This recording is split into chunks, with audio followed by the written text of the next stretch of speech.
My name is Sheila White. Kevin. Anita Cooper. Gwendolyn White. My name is Lyle Cooper. Helen Vigo Frith. Simon. I was known as Joy Woody because that was my first name. Kim James. Valamina White. My name's Caleb, but I get called Snoopy. I was born in Darwin. I was born at Nooka. Darwin Hospital. Queensland. Perth, Western Australia. And Captain. On Bagot.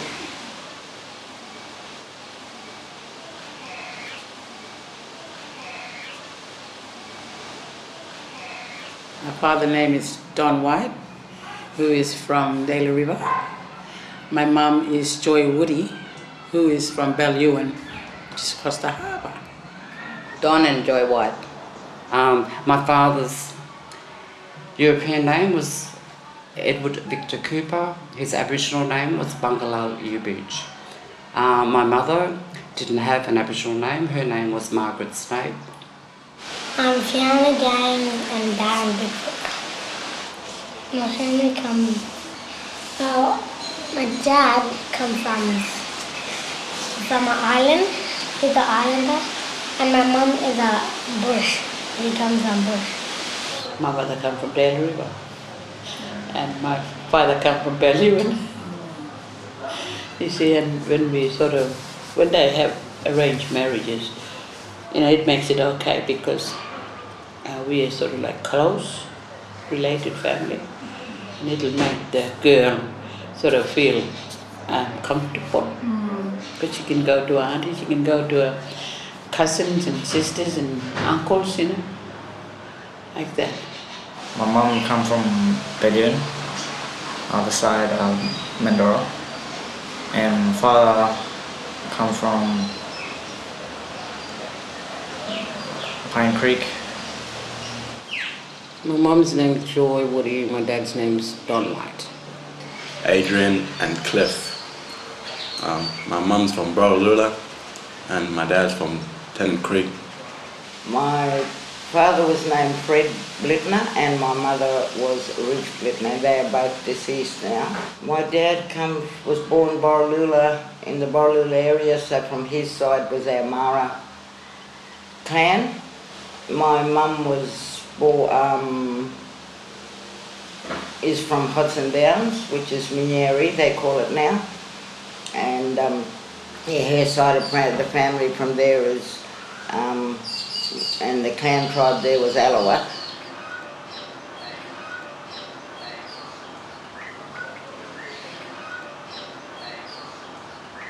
My dad's Niwaja man, he's from Arnhem Land. He's from the Pali area and the Kalberg coast. He's from there. But he lost his mum as a young kid. And when the war came, they was evacuating a lot of people to Darwin, and he came in with some people from Croker Island. They was first staying at the Berrima compound, I think it was, and then they came over here, and he was educated here in the Bagot primary school. And my mum was a homemaker. She was a stay-at-home. She's from Darwin. She was an orphan, my mum. She grew up in the Rita Dixon home. They met here. I was made here somewhere in the corner. And then when I was born, they sent her away. They didn't want her to marry my dad. And my dad just worked and brought her back in 1957, married her. They lived in Bagot from 57 onwards to 65. And we would just be in and out residents. Like, we'd go away for a little while, but we'll come back again. This was home base for us. Always has been and always will be. Bagot has been my home as long as I've got to say all of my life, similar to my sister. My two elder sisters were born in Old Darwin Hospital at the time they were born. Mum and Dad were living in Bagot, and at that time it was managed by Native Affairs, and Native Affairs was educating my people along with my parents, to move out of Bagot, to move into mainstream. I was born again in Darwin Hospital, taken outside of Bagot, but we never ever stopped coming back. Bagot at that time was a transient camp. So, yeah, I guess I've been coming and going from Bagot now all my life. Well, I had to come with my parents from Belyuen, but my mother and my father had arranged this marriage from when I was a little girl, I think. We were 12, 13. I came here for a reason because I had to go and marry my husband at that age. Can't help it. I mean, I was scared, but I asked my mom to stay with me because I couldn't help it. You know, you need your parents around you to guide you through these things. You'll have to learn from an early age to be able to cope. It's frightening though, very frightening. I would not do that now for my children. I said no. They'll find their own husbands in the future. It's not going to be tying them down early in an early age where they can't understand anything. But we had no choice, all of us. We left Nooka when I was about 4 years old, moved to Katherine, grew up in Katherine, went to school in Katherine. I came up from Katherine after the 98 flood, and I've been here 16 years now. I've lived in Bagot my whole life. Probably going to be my home forever. But my mom left Darwin because of Cyclone Tracy, and after when they were rebuilding Darwin, we came back from Perth to come back home. When I was two. 15, 16 years maybe, 17 could be. A very long time when Bagot was just beginning. I don't really live in Bagot, but I'm always here. I live in Tiwi, but I stay here a couple of times. This one, family, my age, boys, my age is chill. Forever.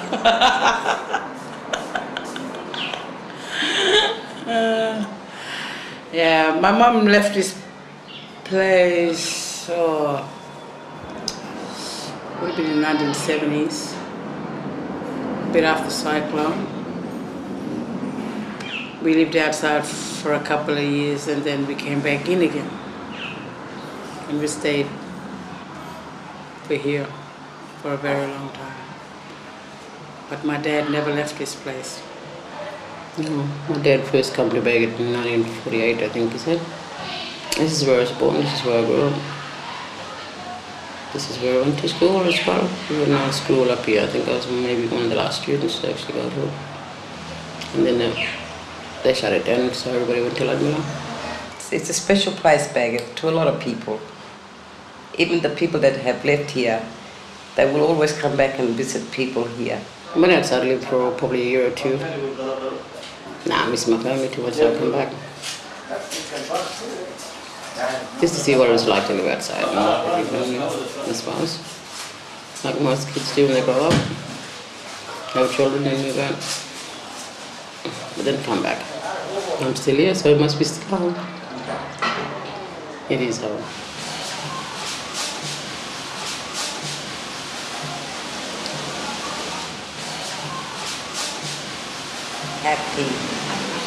Happy memories. It was a beautiful place. We used to have a lot of places to play, you know, mangoes to pick, kids, people. It was a happy place. Couldn't have asked for anything better than Bagot. Safe. Activities in the days when I was a kid running around the community. Obviously the slide that we have up at the park area, that was my slippery slide. I did slide on that. That was also part of a preschool, a primary school that was developed around it. Unfortunately the school went, the slippery slide stayed. I'm glad that it did. Further in the bushes to the left of there was a pole that we used to grease up every year. The prize was $50 And I won that $50 2 years in a row. And we also used to chase a greasy pig around. Probably our front yard, that's where all the kids usually meet. And all the kids, we used to just sit at the front and play around us. They like baseball, softball mixed. And then if it doesn't that, we'd probably get a football and kick it around. The banyan tree at the oval we used to climb as kids. The basketball court is the same basketball court that was there when my dad was a kid growing up.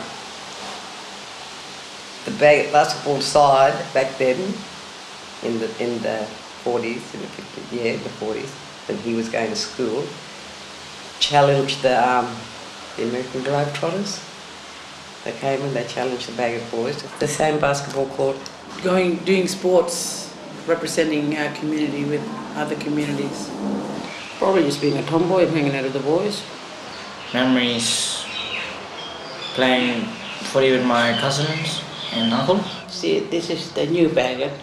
We used to live up the top there, where the gates are up the top, they fenced it off. That's where the old houses were just blocks of flats where, Aboriginal children, they got people that have too many children. But we all used to just stay in those blocks. We planted our tree over there, the Cooper family. It's just over here behind that blue flat. There used to be an ablution block there. My mum used to go there and do washing. And we got a tree and planted it there when we were kids, me and my sister.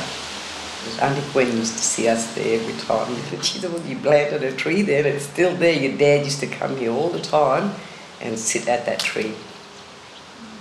The other thing I loved to do in those days, we used to have our water that came from our sinks, didn't actually go into the ground. They were bled out of the community in open cut drains. So to entertain myself, I used to go get pieces of board. I used to get cotton reels and build myself little mini ships. Then I'd walk the whole community with that ship around those drains until the water ran out. It was an open day here every year. It was an open day. When I was a kid growing up, the community was open to the wider community outside. We had a garden up there in the corner. They used to come and sample our bananas and watermelons and rock melons. Playing in the dirt, going outside, running around. Kids these days, they got too many electronics and they don't get to go out and have fun and enjoy what we've got. Like before they knock everything down, like trees and stuff. Hardly get to see birds and stuff. But before we used to see heaps of animals. He's going to school here. My dad was a teacher then. We weren't allowed to call him Dad, we had to call him Sir. We had old people here that used to sit and do basket and painting. We had floats in the Bougainvillea Festival. We had Bagot Queens. We do have a lot of people that come back here that I grew up with anyway in Bagot. I meet them out there, they say, oh, hello, how's Bagot going, Or they come back in here and they look around and how different everything is now. Like, before it was a big place to me, it was big. This place was filled with a lot of Aboriginal people from all over the top end. From here to Milingimbi to Utakala, even from Alice Springs. This place had people in it. It was just full. It was a good place. It's a good place to live.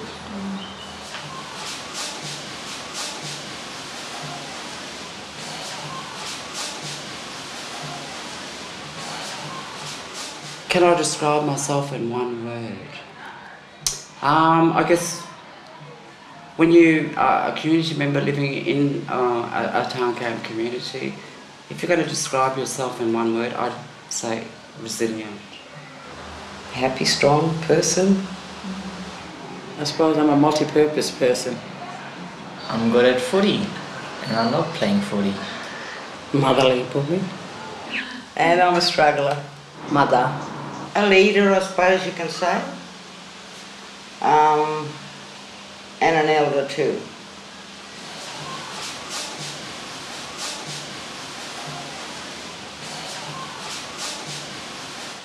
My favourite colour is pink.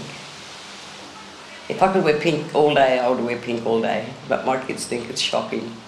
And so do my granddaughters. So I don't. I dress them in pink instead. Green. Reminds me of Green River back home. My name goes for Bombers, and Bombers is red and black, and that's why I love red. My favourite colour is aqua. Blue. My favorite color is purple. Purple? Black. But as for the skin colour, I'm happy with my colour.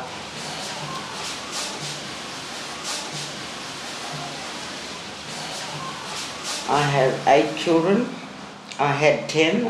2 boys passed away when they were small. I now have 8 children. From this 8 children, they've given me 37 grandchildren. And from the 37 grandchildren, they've given me 24 great-grandchildren. 5 sisters and 1 brother. I mainly looked after all my siblings. I took them everywhere with me. Mother, grandmother, my mother of 5, grandmother of 15, and a great-grandmother of 1. 1 son, 1 granddaughter, and 1 on the way. I'm a mother of 2. I have a boy and a girl. I'm also a first-time grandmother. I have five girls. I have 4 the sisters, 1 stepsister, and the brothers. To me, my children, my grandchildren and my great-grandchildren are my life. All my 5 children grew up in Bagot too, in the 80s and the 70s. I was here from Cyclone Tracy, kicked us all out, but when we came back here. Most of our kids were brought up here in Bagot.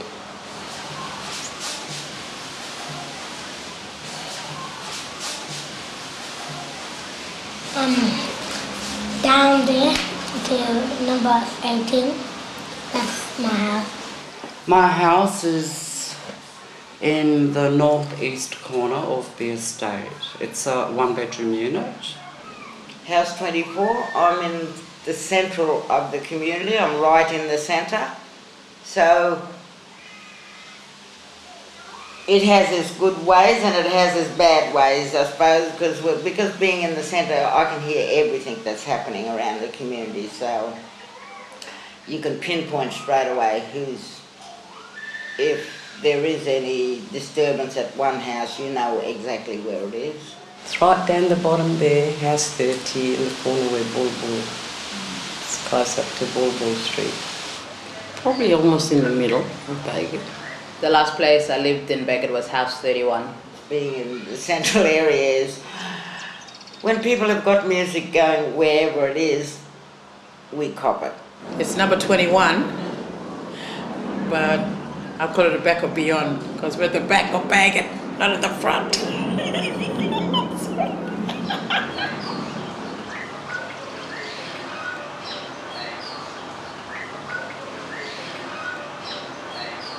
Me, my grandson is back with me, and my nephew and his partner and 2 children.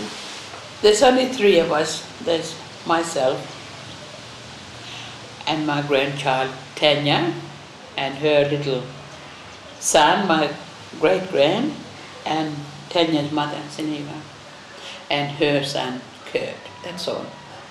There's 3 adults, 2 primary school students, 2 babies, and 2 dogs. There is myself, my husband, and my grandson. Occasionally I have my brother that comes up for renal, and I also have family that come for a day or 2 days visit and go back to Catherine. There's 5 of us in the house. Probably my niece, her 2 girls, my son, his other half, granddaughter and 1 on the way. 6, 7. 7 and sort of 1 more.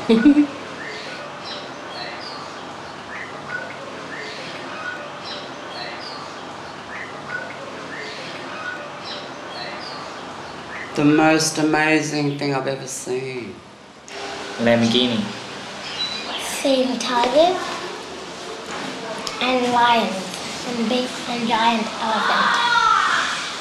The Queen, when she came here, we was at the fence at the airport, when old Gulumrini ran with this big roll of paper to her as she was climbing her plane, and she said, "No, stop, let him come."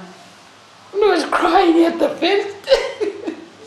And he gave her the paper and she put her signature on it. That was the greatest moment I've ever seen. A queen to a very poor person.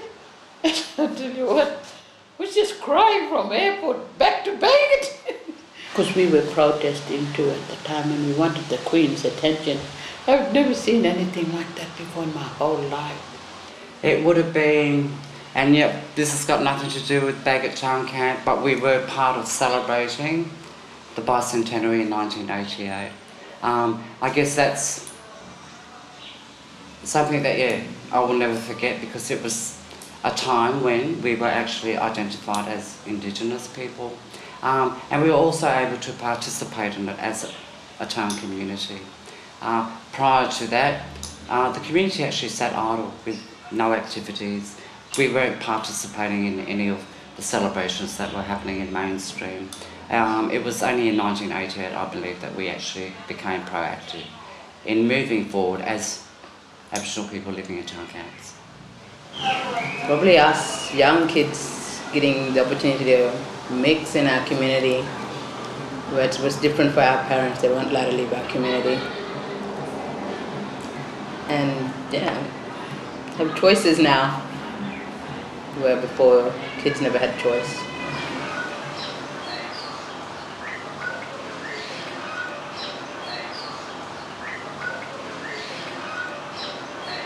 Oh wow, there's so much things my parents taught me.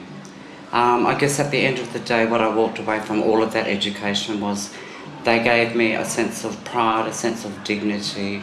They gave me an education, and while it was hard for them to do that, I guess the other good thing they gave me is a respect for my people, my extended families, and first and foremost and last but not least, my elders.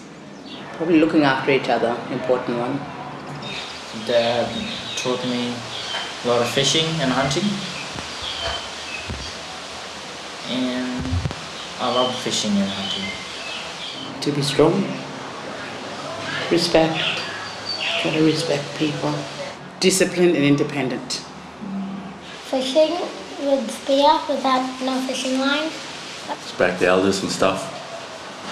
I had to follow my father's footsteps. And he was the greatest dancer. He was the dancer that led the ceremonies, the corroborees, everything. And my auntie taught me how to dance, me and my sisters. But I've changed my life again, which makes it very difficult. Now I'm known as a Christian, and I love the Lord too. And He's really helped me through the years, because I was very, very sick. Had cancer in the bowel. I tell you, when I just called upon Him, in a couple of weeks I was just better. No one believes me. I believe Him. He's real. There's a lot of things that are involved in Christianity that is not accountable for me to do these things. With our customs, you cannot call to Him. There are certain people that you must tell. If it's against the law. My auntie, she's a very short old lady, said, no, you can't do that. Yes, I can. I said, because I can't follow that way now. It was very hard for her. I think she died in a broken heart because I said no to her. Taught me keep the house clean and don't do drugs and all that, and stay in school. Language, bush tucker, and how important it is to us, and also how to respect it. Always respect it.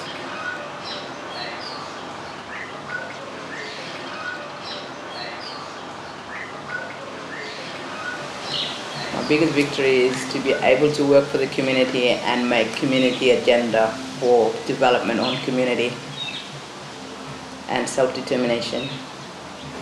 Ah, gee. My children, all my grandchildren. My greatest victory in life has been achieving the things that I've achieved in terms of being able to live independently, being able to provide for my family, not only my family, my extended family. My greatest victory would be looking after my sister's children and see them grow up to be young men and young women and to become parents of their own, to teach their children what I've taught them. Getting my P's. Conquering a men's game. I got an award in '93 from the Prime Minister. It was the Prime Ministerial Women in Sports and Recreation Award.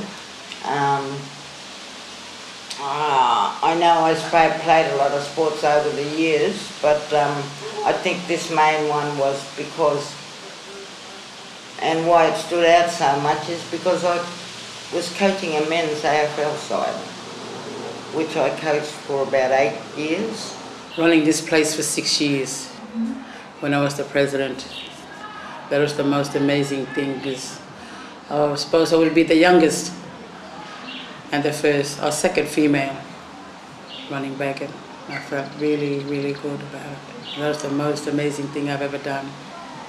The Mother of the Year award for Darwin itself. I never thought anything like that could happen. But it's just a great feeling to know that we are recognized, that we are respected as Aboriginal people of the land. And we can achieve things if we put our hearts to it.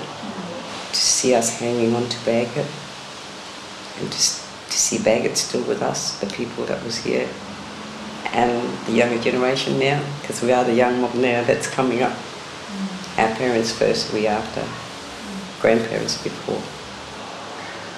I just hope some of our people, really start to understand, it's not a matter of drinking alcohol and being stupid. We have to start looking after our community. We've got to start thinking of the young ones. They're the most important people in our lives. I don't care where they come from.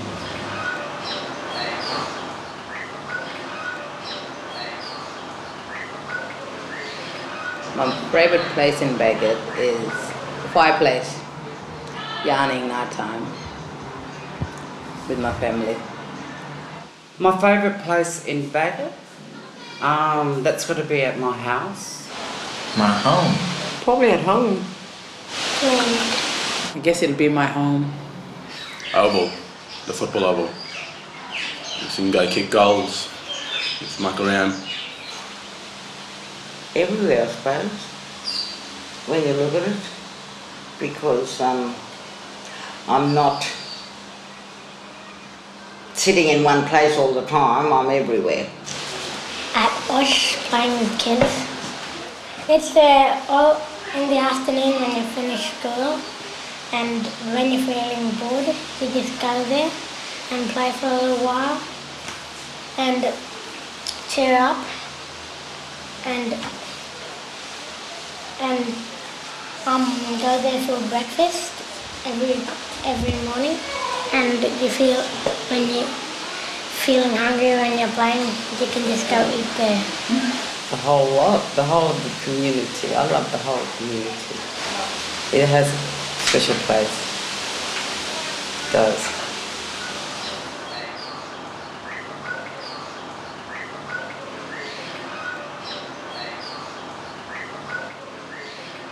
It's a special place, Bagot, to a lot of people. I love Bagot, first and foremost, because that's where our lives started. I love this place. I wouldn't trade it for anything. It's home. It's home. It's where everybody. It's where my heart is. Really, it is. I wouldn't live anywhere else. Home. Home. This is our home. We don't need all these buildings around here. This is where children and our grandchildren are growing up. Why should they take it away from us? They're just taking away everything that we ever came to live for in this community. Not somewhere out there where they're going to put us. Here. Look, you look outside. What are they putting for their own children out there? Why can't they do it here for us here in Bagot? It's our home. And it's everybody else's home too. This is where I was born, this is where I grew up. This is my home. I suppose it's always like the saying says, home is where your heart is. I'm still here, so it must be still home. It is home. Don't forget, like I said before, if you want to really know what's happening here, come in and consult with the people. Yeah, this was home base for us. Always has been and always will be. And I will stand by my people and just keep on fighting for this place. I love Bagot. It'll always be my home. I guess I'll never leave it.